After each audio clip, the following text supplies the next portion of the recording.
صاحب این مغازه هر شب یه تیکه غذا به این میداد بخوره.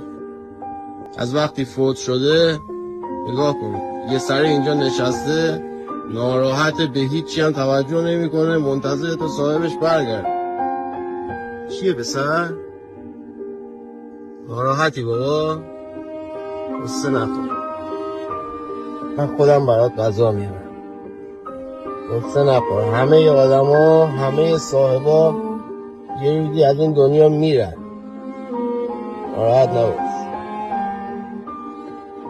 نگاه کنی؟ اصلا هیچی واسهش مهم نیست، میلرزه. من خودم یه عالم سگ جیمبولی والامسی دارم. ناراحت نباش، خودم برات غذا میارم، جیمبولی والا ست میکنم بریم.